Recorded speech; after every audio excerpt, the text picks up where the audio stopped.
Archie's hit fast, reactant acts fast.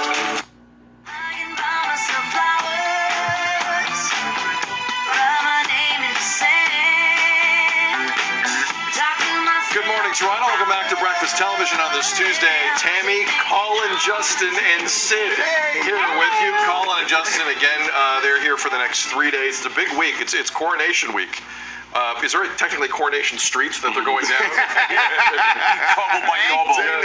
Cobbles, exactly. Again, it's the weekend King Charles has been looking forward to basically his entire life. He will be crowned King of Britain this coming Saturday. Celebrations take place the entire weekend. The main service will start at Westminster Abbey, 11 a.m. local time. That's around 6 a.m. Eastern here.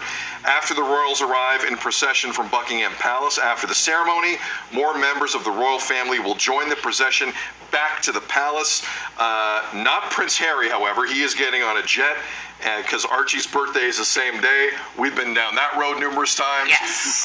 But that is the Queen Consort and the future King of England. And Colin and Justin, you have a bit more experience in this space than us. Please explain. Yeah. We've done so many different things over the years, and we've spent a fair bit of time at events where the royals have been. So we've met King Charles, and we've met the Queen Consort, and I have to say, she was actually great fun. She was much more energetic than we thought. She was really inclusive. I was actually wearing a kilt when we met her, and she came directly to me and she said, I have to tell you that what you're wearing is a direct contravention of rules. Of etiquette. Of etiquette, because you shouldn't be wearing, apparently, you shouldn't be wearing a tartan kilt in the presence of royals out with Scotland unless you're at a hunting gathering.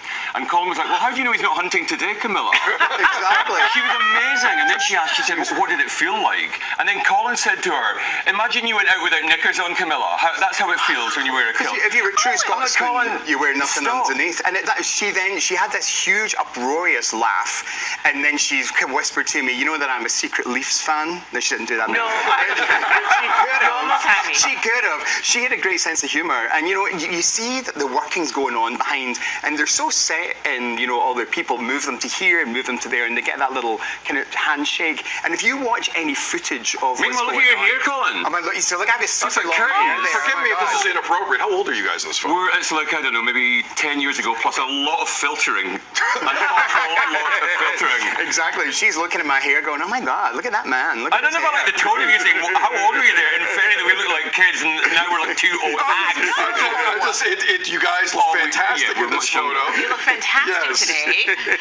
So really, it's just a matter of like loosening up in front of them where they can kind of feel like they can do this too, right? They've obviously been used to so many protocols and having to behave in a particular way. And whether you like the royals or whether you don't like the royals, they undoubtedly do a lot for the British economy. And we know that the coronation is reported to cost somewhere in the region of £100,000. However, it should... 100 million. Sorry, 100 million. However, it should bring in 10 times that much, £1 billion. So if we can take a pound and times it by 10, drive that into the British economy, then whether we like them or not, it's not necessary. I'm not the hugest royalist.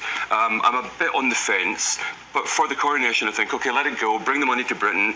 On the other hand, Britain's on its knees at the moment. The economy is in a really hard way, so it's really easy to think there's a major reason that it shouldn't happen, when in actual fact, further forward, it's going to be good for the economy. Because that's an interesting point. Look, I mean, the overriding storyline here, despite this event being so historically massive, is how it's being received. Yeah. Colin, how do you think it's going to be received globally? I think it's going to be received really well. I think people like Charles, and I think there's a feeling that he's been waiting in the wings for so long. He has. He has been the eternal royal bridesmaid, and suddenly he gets to step up, for the big ceremony, which is fantastic.